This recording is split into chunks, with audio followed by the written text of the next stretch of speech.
Good morning and welcome to AM Joy. I'm Tiffany Cross in for Joy Reid. The words you just heard were written by Frederick Douglass and spoken by his descendants that remind us that there's no other holiday more symbolic of American patriotism than the 4th of July. But today it's being celebrated as other symbols of this nation's past are toppling down. We're seeing the removal of Confederate statues by both protesters and by state leadership. Mississippi stripping the Confederate symbol from its flag, and even that statue outside New York's famed Natural Museum of History, you know, the statue of Theodore Roosevelt on horseback, flanked by an indigenous man and an African man. Yeah, that's coming down too.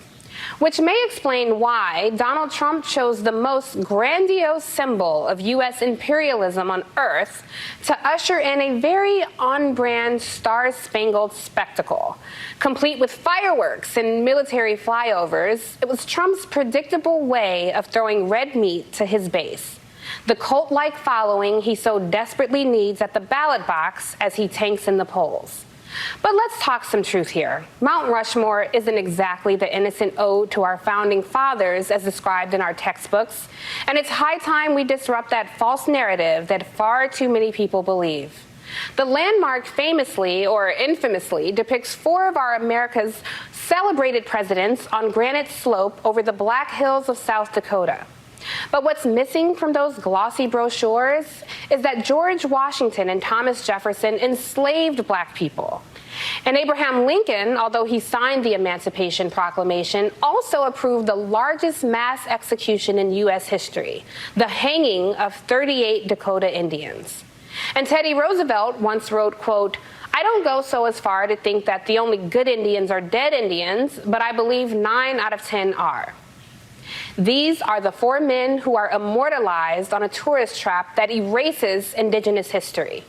Their faces chiseled by the sculptor Gutzon Borglum, who was intensely entangled in the politics of the KKK, attending Klan rallies, and even serving on a few Klan committees. And so choosing this spot, built on sacred indigenous land that was seized illegally, and at a time when America finally faces a reckoning over its ugly racial history, wasn't just a wink at white supremacy. This was a rallying call. Our nation is witnessing a merciless campaign to wipe out our history, defame our heroes, erase our values, and indoctrinate our children. Angry mobs are trying to tear down statues of our founders, deface our most sacred memorials, and unleash a wave of violent crime in our cities. Trump's speech was an ugly and callous disregard of demands from social activists as well as health experts.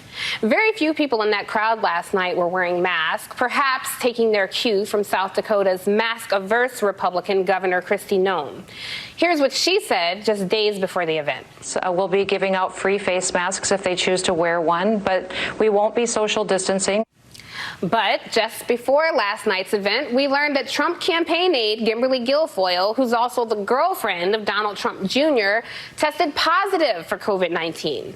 She traveled to South Dakota with Don Jr., and the White House claims that he tested negative.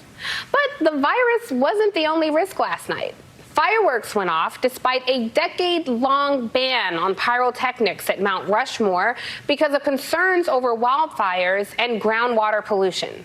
A ban Trump flippantly reversed back in January.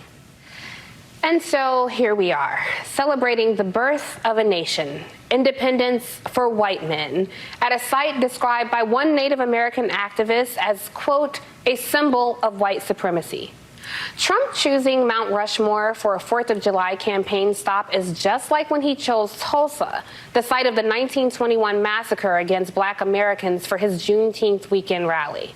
It's that cruel, tired, and familiar jab to black, brown, and indigenous people that makes the shrinking MAGA voter feel as big as a 60-foot face of a colonizing slave owner.